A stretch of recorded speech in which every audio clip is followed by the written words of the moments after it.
আছে মানে নাম ধরা লাগবে। আমি এই যে মিডিয়া গুলো খুলে দিলাম, অনেকের মন খারাপ, ওদেরও মন খারাপ না। আপনি আন্দাজে রাগ করেন কেন?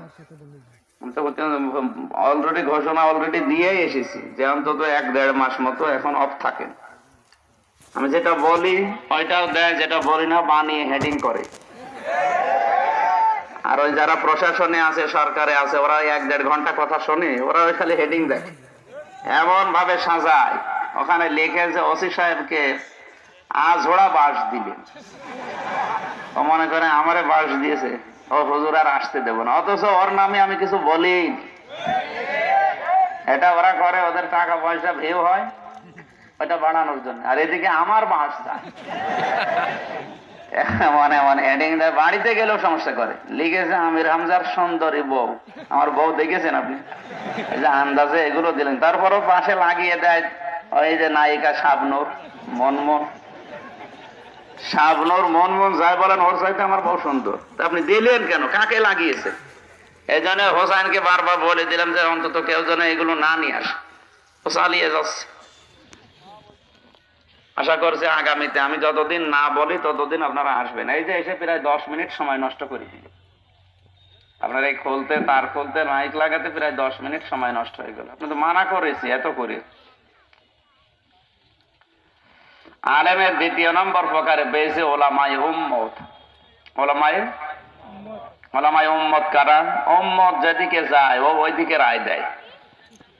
এই বাংলাদেশে এরকম 27টা বিধান চলছে যেগুলো আসলে শরীয়তে নেই। মানুষ আলেমদের মুখের দিকে তাকিয়ে বাবা শাহজালাল সব হালাল এইভাবে চলছে। তার ভেতরে অন্যতম যে মানুষ মারা গেলে খানা করে না, কি বলে এদিকে 40 যাই বলে। একটা মানুষ মারা গেলে তার পক্ষ থেকে যা করা হবে ওইটা সাদাকা। ওইটা কি কথা বোঝেন তো নাকি? আমার ভাষা বোঝে? একটা মানুষ মারা গেলে ওর পক্ষ থেকে যা করবেন ওইটা আরবিতে কি বলে? সাদকার মাল খাওয়া জায়েজ আছে এতিম মিসকিনদের জন্য। বলেন না কেন? এখন আপনার বাবা মারা গেল, আপনি 5000 লোক খাওয়াবেন। আমি এসেছি ওই 5000 গাড়ি নিয়ে, আমি তো এতিম না? মানে সভাপতি যিনি আছে উনি গেল, ওনার মা বাবা আছে, তাহলে উনি বড় এতিম, মুরব্বী এতিম না ওইটা? এইরকম মানুষ গেলে আপনারা খানা হচ্ছে, তো ওগুলো তো খাওয়ার দরকার ছিল যারা এতিম মিসকিন অসহায় গরিব ফকির, এদের আপনি খাওয়াচ্ছেন কাদের? যাদের খাওয়াচ্ছেন ওদের কি ওই সাদকার টাকা খাওয়া যায় ছিল? আপনার বাবার খানা হচ্ছে না গোনা হচ্ছে? এটা কিন্তু অনেকে চালিয়ে যাচ্ছে বলতে গেলে যে আমাদের ভাগ্য, আমাদের বরাত, আমাদের কপাল নষ্ট করে দিলেন। এরকম হাজার হাজার আলেম দেশে নেই? এলাকা মনে হয় সব চলে না, তাই টের পাচ্ছেন না। আপনি যদি খাওয়াতে চান ওগুলো খাওয়াবেন এতিম মিসকিন অসহায় দেখে। যাদেরকে দাওয়াত দিয়েছেন ওগুলো একটাও এতিম না। যারা খাওয়া দরকার ওরা কিন্তু পায় না, ওরা শেষে এসে থালা বাড়ি দিতে দিতে বাড়ি চলে যায়। আর আমার মতো এতিম, এই যে ইনার মতো এতিম এসে পায়জামা ঢিল করে খাচ্ছে। যাওয়ার সময় যদি জিজ্ঞাসা করেন যে কেমন খাইলেন, ওরা খাওয়া বলে 10 পিস গোশত দিয়েছিল, দাঁতের ফাঁকা বন্ধ করতে শেষ হয়ে গেছে। তার মানে ওর দাঁতের ফাঁকাও এরকম, ও তো সারা জীবন এরকম খাচ্ছে, ওর দাঁতের ফাঁকাও এরকম। আর যাদের দাঁতে কোনো ফাঁকা নেই, যাদের দাঁতে কোনো ফাঁকা নেই ও তো পায়ও না শেষে। এই জন্য ওলামায়ে উম্মত এ দেশে আছে। 3 নম্বরে ওলামায়ে মিল্লাত, ধর্মের আলেম। এ কারোর দিকে তাকায় না, কে খুশি হবে বেজার হবে ওইটা না, ও তাকাবে আল্লাহর দিকে। আমরা সম্মানিত ওলামা ইকরামের সম্মান কামনা করেছি, যারা আসলে আলেম। আলেম কারা তাহলে? আমানা যুলামু মিম্মান কাতামা শাহাদাতান ইনদাহু মিনাল্লাহ আমাল্লাহু বিগাফিলিন আম্মা তা'মালুন। আল্লাহ পাক বলেন পৃথিবীতে সবচাইতে বড় জালেম ওই লোকটা যার কাছে কোরআনের জ্ঞান আছে, এটা থাকার পরেও দুনিয়ার কোন স্বার্থ পেয়ে গোপন করে রাখে। এই আলেম এখন কিন্তু দিন দিন বেড়ে যাচ্ছে। তাহলে আলেম কারা হবে? এই আয়াতের ব্যাখ্যায় বিশ্বনবী জানিয়েছেন ওয়ান ইলমিহি মা জাআইলা ফি রাহু মুসলিম।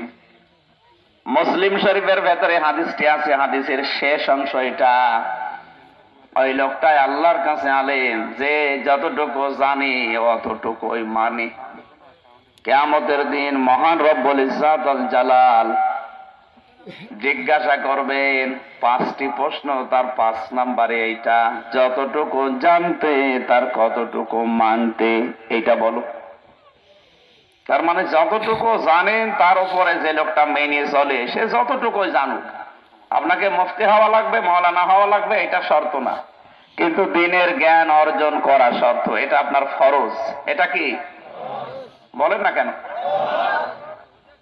নামাজ পড়তে হলে 13টা ওয়াজিব, 13টা ফরজ জানা লাগে, 14টা ওয়াজিব জানা লাগে। আর নামাজ ভাঙার কারণ আছে 19টা। এটা যদি কেউ আয়ত্ত করতে পারে অন্তত তার নামাজ হবে। সমস্যা কোনো? কথা বোঝা যাচ্ছে তো? তাহলে নামাজের মতো একটা ফরজ বিধান যদি কেউ আদায় করতে চায়, কয়টা ফরজ জানা লাগবে? 13টা। বলেন। ওয়াজিব আছে 14টা, আর নামাজ ভেঙে যায় 19টা কারণে। মোটামুটি এইগুলো জানলে আপনার নামাজ হবে। এই মৌলিক বিষয়ের ভেতরে যদি একটা কারো বাদ চলে যায়, বিশেষ করে ওয়াজিব, তাহলে সিজদা দিলে নামাজ হয়। কিন্তু 13টা ফরজের একটা যদি বাদ যায়, 12টা আদায় হয়, সওয়াব তো হবে না। মোবাইল বন্ধ করে রাখেন তো।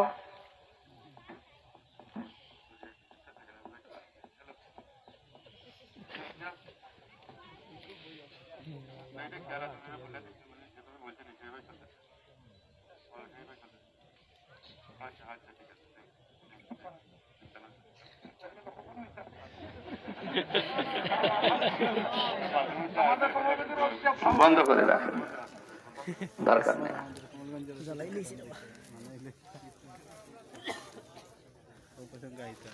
কি বলছিলাম যেন? নামাজের এই যে মৌলিক যে বিষয়গুলো আছে, এই মৌলিক বিষয়ের একটা বাদ গেলে আর নামাজ হয় না। আপনার সওয়াব হবে 0, শূন্য, কিছু হবে। আমার মনে হয় ভাষা এই লাইনে মানুষ বোঝে না, ভাষা বুঝতেছি না। এটা ক্লাস চলছে এখন, একটা তাফসিরের ক্লাস চলছে। আমি ওই 2 ঘন্টা 5 ঘন্টা বলি না, 1 ঘন্টায় যথেষ্ট, আপনি যদি মন দিয়ে শোনেন। নবীজি সর্বশেষ ভাষণ দিয়েছিলেন জীবনের সবচাইতে বেশি সময় 27 মিনিট। কয় মিনিট? তার 27 মিনিটে মৌলিক বিষয়গুলো ছিল। কিয়ামত পর্যন্ত মানুষ ভাষণ দিলে ওই 27 মিনিটের পূরণ হবে না।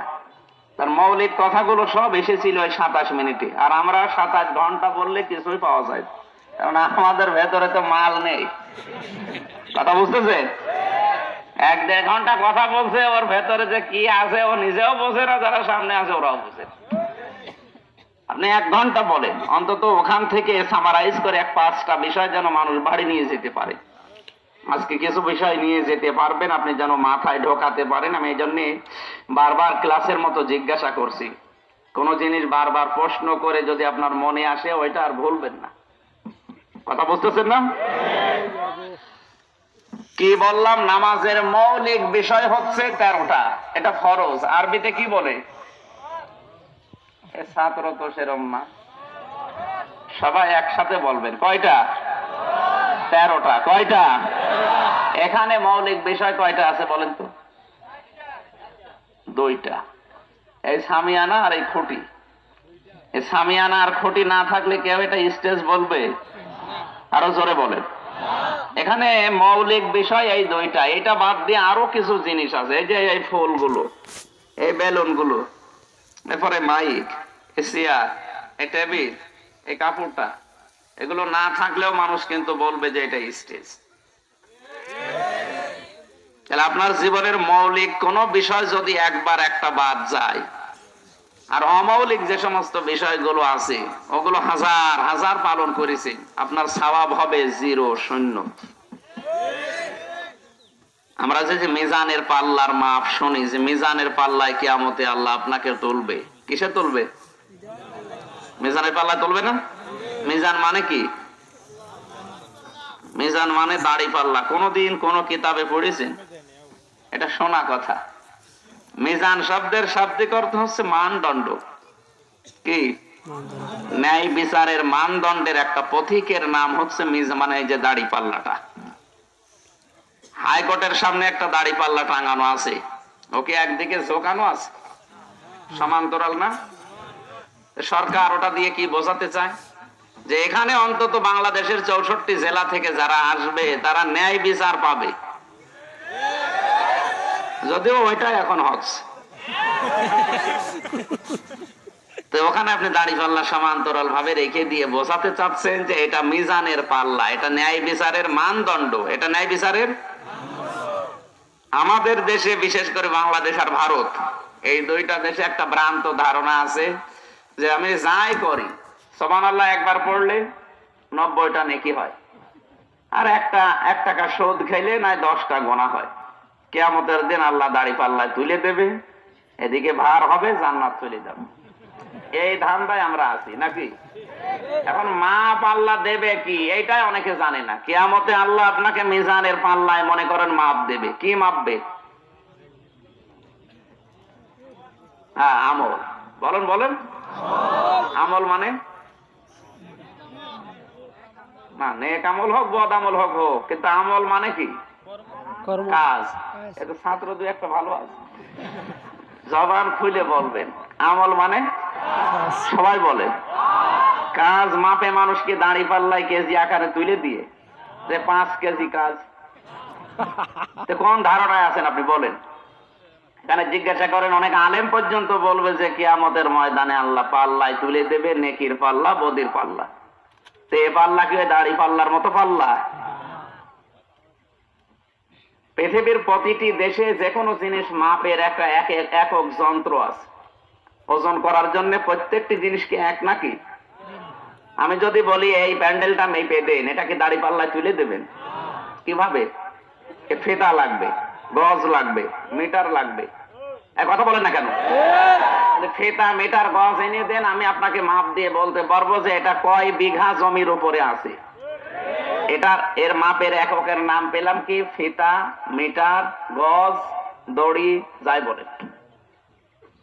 এখন যদি বলি যে এই গ্লাসে পানি আছে, পানিটা মেপে দেন, এটা মাপতে হলে ফিতা লাগবে, কি লাগবে? মিটার, সিসি অথবা স্ট্যান্ড, যাই বলেন। এদিকে কি বলে জানি না। তাহলে এইটা মাপতে হলে কেজি আকারে মাপতে হয়, সিসি লাগে, লিটার লাগে। ওই যে তেল মাপে, পানি মাপে মানুষ, কথা বুঝতেছেন? তাহলে ওইটার একক মাপের যন্ত্রের নাম হচ্ছে লিটার, সিসি, স্ট্যান্ড, এরকম বিভিন্ন জিনিসের নাম আছে। এখন আপনাকে যদি বলে আপনি একটা কাজ মেপে দেন, তো আমল মানে কি? কাজ আপনি মেপে দেন, কি করবেন? দাড়ি পাল্লায় তুলে দেবেন। এই তো, এই যে এবার জায়গা মতো এসেছে। কাজ মাপতে হয় গুরুত্বের ভিত্তিতে। কাজ মাপার একক যন্ত্রের নাম কি? গুরুত্ব। বলেন কি? গুরুত্ব। আমি আপনাকে এনারে বললাম যে আপনি কুষ্টিয়ায় যাবেন, যে মজমপুর গেটে এই লোকটার কাছে এই জিনিসটা দিয়ে আমারে কল ধরিয়ে দেবেন। এখন উনি এখান থেকে ওখানে না গিয়ে ওই যে টাকা পয়সা দিলাম ওনার কাছে, ওগুলো সব খরচ করে বলছে ঠিক আছে, অসুবিধা নেই। আমি খোঁজ নিয়ে দেখলাম যে আমার কাজের কোনো গুরুত্বই দেয়নি, ওনার উপর তো আমি খুব খুশি হব। আপনাকে আল্লাহ কাজ দিয়েছে এই কোরআনে 500। কত বলেন? এই 500 কাজ আমি কিয়ামতের দিন আল্লাহ কিন্তু বুঝিয়ে নেবে আপনি করেছেন কিনা। এটা মাফ হবে গুরুত্বের ভিত্তিতে। কিসের ভিত্তিতে? এই জন্য তো যত ফরজ ইবাদত সবগুলোর মৌলিক কিছু আলাদা জিনিস আছে। যেমন নামাজের ফরজ কয়টা বলেন না কেন? যাকাতের ফরজ, যাকাত যে সমস্ত জায়গায় দেওয়া লাগে 8টা জায়গা আছে। কয়টা? হজের ফরজ কয়টা? 3টা। হজের 3টা ফরজের একটা বাদ চলে গেলে ওই হজ আর বলেন বলেন। নামাজের 13টা ফরজের একটা যদি বাদ যায় 12টা আদায় হয়, ওই নামাজ আর নামাজ হবে। তাহলে নামাজের ফরজ ভেতরে বেশি না বাইরে বেশি? আপনি আলেম না? ভেতরে ফরজ বেশি না বাইরে? বলেন বাইরে কোনটা বেশি? কোনটা? শরীর পাক। শরীর পাক, কাপড় পাক, নামাজের জায়গা পাক, এরকম মুখস্থ করে না? তো কি প্রথমটা কি পেলাম? শরীর বলতে আপনি কি বোঝেন? এই 3.5 হাত বডি বলেন? না না, ভেতর বাইরে না, না বুঝে আন্দাজ ফেলে যাবে না। শরীর বলতে 3.5 হাত বডি নবী বুঝিয়েছেন তা না। এই শরীর আমার 3.5 হাত বডি, আমার পরিবার, আমার সমাজ, আমার রাষ্ট্র, আমার পৃথিবী, সব আমার কাছে শরীর। এই জন্য নবীর হাদিস হচ্ছে তামাম দুনিয়ার সব মুসলমানের একটা শরীরের মতো। যদি কোনো জায়গায় চিমটি লাগে সারা শরীর যেমন খবর হয়ে যায়। আমেরিকায় যদি কোনো মুসলমান কষ্ট পায়, এখান থেকে আপনাকে ওহ আহ শব্দ করা লাগবে। এটা শরীর। এটা কি? আপনি এই 3.5 হাত শরীর পরিষ্কার করার জন্য সাবান আছে, সোডা আছে, শ্যাম্পু আছে, পানি আছে। তো পরিবার পরিষ্কার করার জন্য কোনো সাবান সোডা নেই কি? আপনি সুন্দর করে 3.5 হাত বডি একেবারে সাবান দিয়ে গোসল করে পরিষ্কার পরিচ্ছন্ন হয়ে যাচ্ছে। এই কমলগঞ্জে নামাজ পড়তে যাবেন, হঠাৎ দেখলেন রাস্তার পাশে একটা বেপরদা মহিলা দাঁড়িয়ে আছে। ওর মাথায় কোনো কাপড় নেই, বুকে কোনো ওড়না নেই, পেট মনে হচ্ছে ফুটবল খেলার মাঠ। এইরকম দৃশ্য দেখে আপনি বলেন নাউজুবিল্লাহ, আস্তাগফিরুল্লাহ। নামাজে যেয়ে দাঁড়ালেন, নামাজে দাঁড়িয়ে পড়ছেন আলহামদুলিল্লাহি রাব্বিল আলামিন আর রহমানির রহিম। আর মাঝে মাঝে আপনার মনে হবে আল্লাহ আমি কি দেখলাম। না, আমি হাসির খোরাকি দেয়নি, আপনার মনে হবে না হবে না? কারণ আপনি কি দেখেছেন? ওই যে স্বপ্ন দেখে আসলেন। আপনি নামাজে কিন্তু পড়ছেন আলহামদুলিল্লাহি রাব্বিল আলামিন, আর ওদিকে আপনার মাঝে মাঝে মনে হবে আল্লাহ আমি কি দেখলাম। তাহলে কি দেখলাম এটা বন্ধ করার জন্য ওই স্বপ্নকে মেরে ফেলা লাগবে। কি করা লাগবে? ওরেও তো পাক করা দরকার, পবিত্র করা দরকার। ওরে পবিত্র করতে হলে পর্দা লাগে। কি লাগে? আর ওই পর্দা তো দেবে এই হুজুর। কে? এই যে সব চলে যাচ্ছে ওই জায়গায়। আসলে বলে হুজুর ওই জায়গায় যেন না যায়। আমার কোরআনই তো ওই জায়গা। পৃথিবীর যত নবী রাসূল কোন সলিমদ্দিকে দাওয়াত দিয়েছে আপনি পাবেন না। প্রত্যেকটা নবী রাসূল দাওয়াত দিয়েছে আগে জায়গা মতো। মুসা নবীকে আল্লাহ বলেছে ইযহাবিলা ফিরআউনা ইন্নাহু তাগা, ও ফিরআউনের কাছে যা। ফিরআউন কি সলিমদ্দি? সলিমদ্দি কে? রাষ্ট্রপ্রধান। রাষ্ট্রপ্রধান। কথা বলেন না কেন? এই কোরআন শরীফের দাওয়াতই শুরু করা দরকার ওই সমস্ত জায়গা থেকে। আবার আসলে বলে হুজুর ওয়াজ করেন যেন মানুষ মদ না খায়, জেনা না করে, সিলেটে যেন ধর্ষণ না হয়। তো এগুলো কি ওয়াজের কাজ নাকি? এগুলো জুডিশিয়াল ল, এগুলো আইন তৈরি করা আছে, কায়েম করা দরকার। এগুলো ওয়াজে বন্ধ হয়, ওয়াজ করলে মানুষ উৎসাহ পায়, এতটুকুই। কিন্তু এগুলো বন্ধ করার জন্য আইন লাগবে। কি লাগবে? আর আইন লাগবে, আইন থাকলেও হবে না, আইন প্রয়োগ করা লাগবে। এই জন্য 1734 জন মানুষ এখন মেন দায়িত্বে আছে বাংলাদেশের। এই 1734 জন মানুষ যদি হযরত ওমরের ভূমিকা পালন করে 41 সাল লাগবে না, 41 ঘন্টায় বাংলাদেশ ডিজিটাল হয়ে যাবে। খালি উল্টা বোঝে, হুজুর আমারে বাস দেয়। তো বাস তো না, এটাই তো আসল কথা। কারণ পৃথিবীর প্রত্যেকটা নবী দাওয়াত শুরু করেছে জায়গা দিয়ে। আপনি তাকাবেন, ইব্রাহিম নবী দাওয়াত দিয়েছে সলিমদ্দিকে না, এই কলিমদ্দিকে। কাকে? নমরুদ কি সাধারণ মানুষ না বাদশাহ? নবী যে দাওয়াত দিয়েছে সর্বপ্রথম আবু জেহেলকে, ও কি সাধারণ মানুষ না বাদশাহ? তাও বাংলাদেশের মতো জায়গা না। সৌদি আরব বললাম না 14টা জোড়া দেবেন এই বাংলাদেশ। যত বড় হবে সৌদি আরব একাই অত বড়। পুরা দেশ আমি ঘুরে দেখেছি, এত বড় দেশ, এত বড় জায়গার প্রেসিডেন্ট ছিল আবু জেহেল। নবীজি ওর কাছে একবার গেছে, দুইবার গেছে না, 3500 বার গিয়েছে, কিন্তু হেদায়েত পায়নি লোকটা।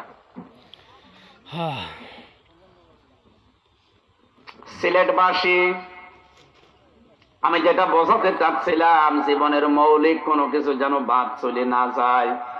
এই জন্যই তাফসির মাহফিল, ওয়াজ মাহফিল, খানকা শরীফে, মিলাদ শরীফে আহ্বান গুলো করা হয় যে আপনার জীবনের মৌলিক কিছু কিন্তু বাদ চলে যাচ্ছে। নামাজে, রোজায়, হজে, যাকাতে, ইসলামের 500 বিধানে কোরআনে আল্লাহ দিয়েছেন। প্রত্যেকটি বিধানের মৌলিক কিছু আলাদা আল্লাহ করে দিয়েছেন। আপনি দেখবেন মদিনাতে কোন মানুষ যদি নাও যায় তার হজ কিন্তু হয়ে যাবে, কারণ হজের যে 3টা ফরজ 5টা ওয়াজিব একটাও মদিনায় নেই, সব মক্কায়। কোথায় বলো না কেন? মদিনায় যদি কেউ না যায় ওর হজ হবে না? হয়ে যাবে, অসুবিধা নেই। কিন্তু মানুষ যায় কেন?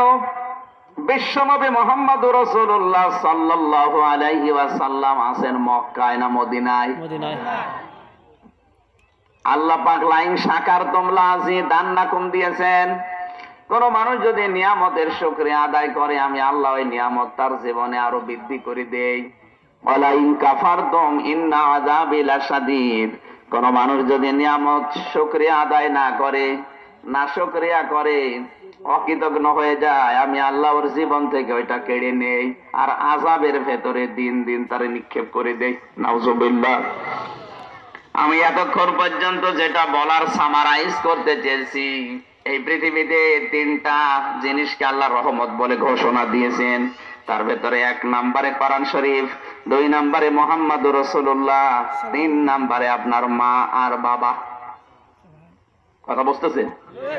এই পৃথিবীতে অসম্পূর্ণ থাকতো যদি কোরআন আল্লাহ আমাদেরকে না দিতেন।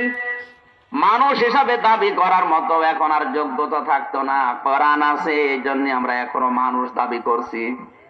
আপনি মনে করছেন যে সমস্ত দেশে কোরআন নেই ওরা খুব আরামে আছে? কে বলেছে? আমার এই ছোট্ট বয়সে আমি পৃথিবীর কতগুলো দেশে ঘুরলাম, শুধুমাত্র কোরআনের একটু আধটু বিধান যেখানে আছে সেখানে এখনো শান্তি আছে।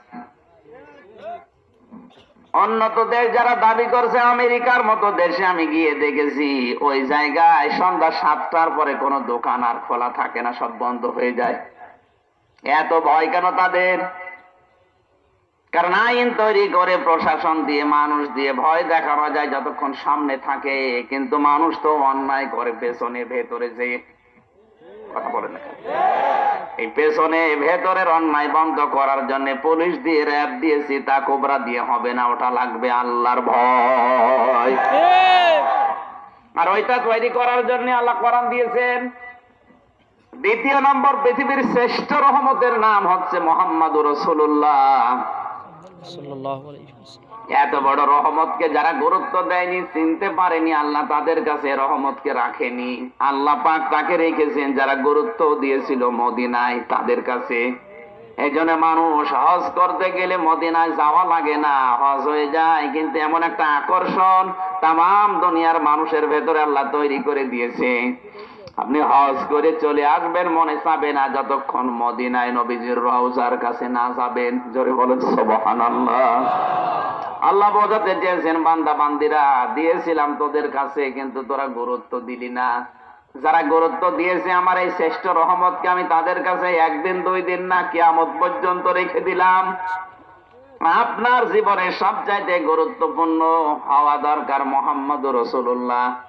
কারণ কিয়ামতের ওই কঠিন ময়দানে যেদিন জাহান্নাম একটা হুংকার দেবে, সমস্ত মানুষ দিশেহারা হবে, ফেরেশতারা, নবী রাসূলরা পর্যন্ত সব বলবে ইয়া নাফসি, ইয়া নাফসি। যে বলবে তার প্রমাণ কি বলেন তো?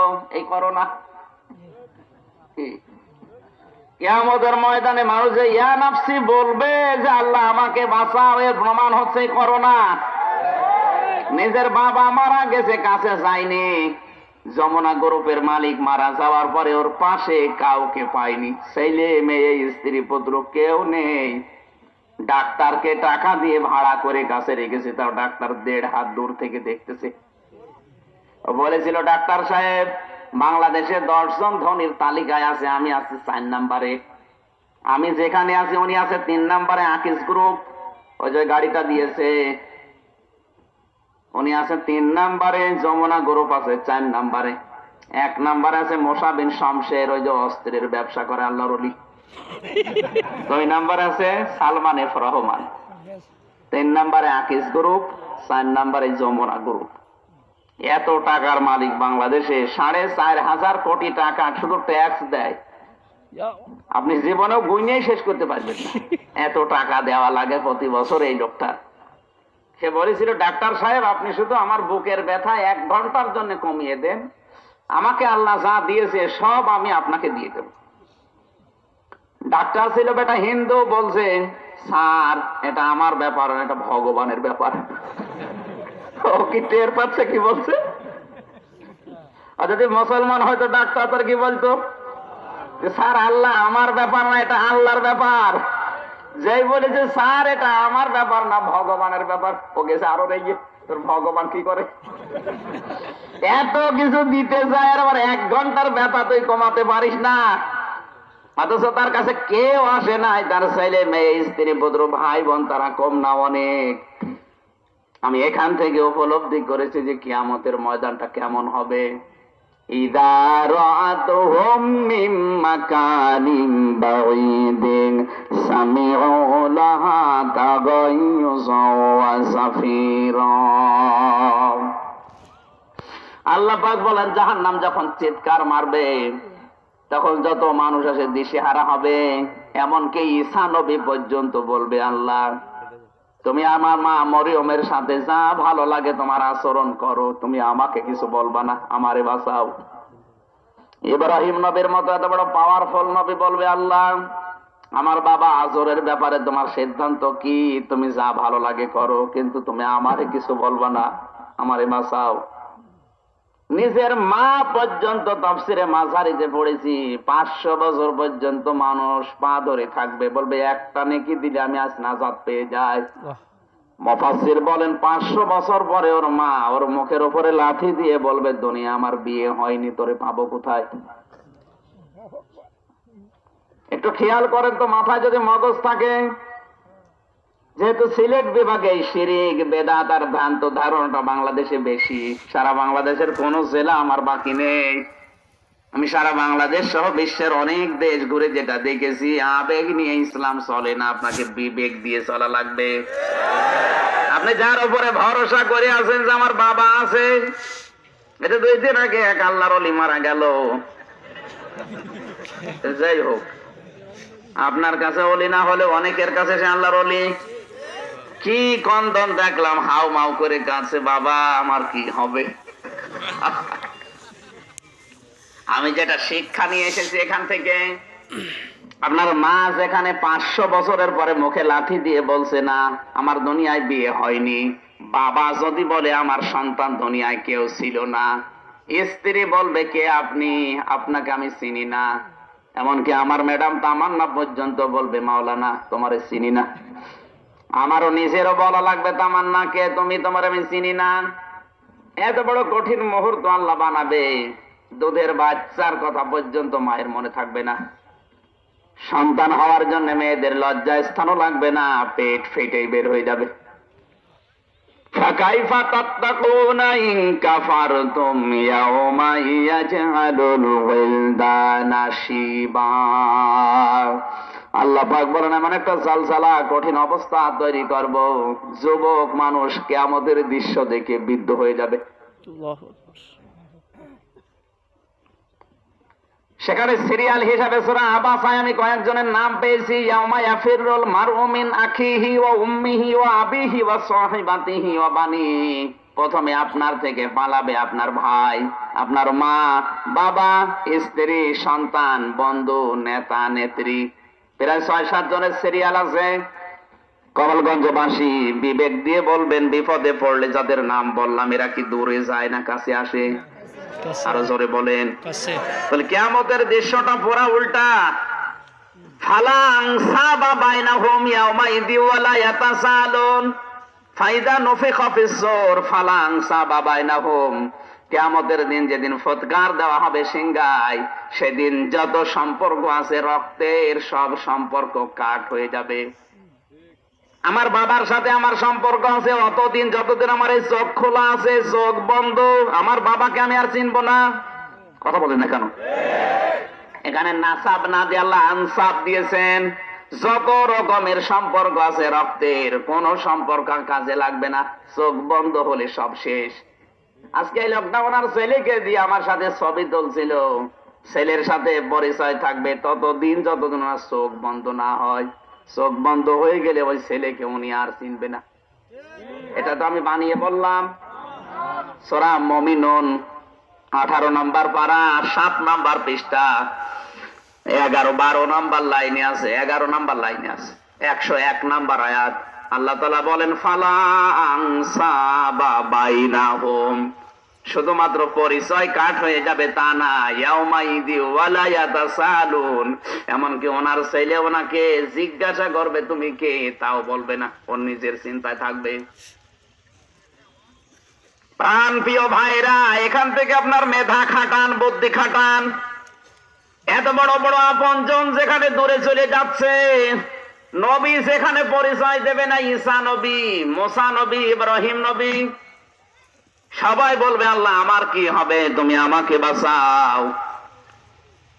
সেই দিন আমার যতটুকু বিশ্বাস, এই আয়াত পড়ে আমি যতটুকু বিশ্বাস করি, আল্লাহর কসম, আপনার পীর সাহেব পর্যন্ত বলবে আল্লাহ আমি পীর ছিলাম না। ও বলবে আমি পীর ছিলাম না। এ মরিদ পাবো কোথায়? আমার নিজের চিন্তায় আমি বাঁচি না, ও আন্দাজে পরিচয় দিচ্ছে। কারণ আপনার মা যদি বলে আমার বিয়ে হয়নি, তোরে পাবো কোথায়? পীর সাহেব বলবে, আপনার বিশ্বাস হয়? হ্যাঁ, কথা বলেন না কেন? এগুলো সব বাধ্য ভণ্ডামি সব। আপনি পীরের কাছে যাবেন শেখার জন্য, তার উপরে ভরসা করার জন্য না। আপনি ভরসা করবেন শুধুমাত্র নিজের নেক আমলের উপরে। আপনার এইটার খবর নেই, আন্দাজে ভরসা করে আছেন যে 2 জন বাবার মুরিদ আমি, আমার ঠেকাই কে? তোর বাবা যে জান্নাতে যাবে গ্যারান্টি আছে? এই জন্য ঈমান আনবেন কি করে, ঈমান আনার পদ্ধতি কি? আমি যেগুলো বলি আগে ওগুলো বই আকারে লিখি, এরকম প্রায় 96টা সাবজেক্ট আমি বানিয়েছি, আমার গাড়িতে আছে সব বই আকারে। যদি শিক্ষিত মানুষ হয়ে থাকেন যাওয়ার সময় নেবেন, ভালোভাবে পড়বেন, একবার শুনলে তো মনে থাকবে না, বলো বারবার স্টাডি করবেন। আশা করছে আপনার এই মগজ যেটা আছে তোলাই হবে। আমার ভাইরা, আমি যেটা শিক্ষা দিচ্ছিলাম, কেউ যখন কোন পরিচয় দিচ্ছে না, হঠাৎ ডান দিক থেকে একটা আওয়াজ আসবে, রব্বি হাবলি ইয়া উম্মতি, তিনি আর বলবেন আল্লাহ তুমি আমাকে বাঁচাও, তিনি বলবে আল্লাহ তুমি আমার যা ভালো লাগে করো, তুমি আমার উম্মতকে বাঁচাও। একটু খেয়াল করেন তো, এত বড় কঠিন বিপদে কেউ কারো পরিচয় দেওয়া দূরের কথা, কেউ কারো সম্পর্কে জিজ্ঞাসাও করছে না বা করবেও না। এই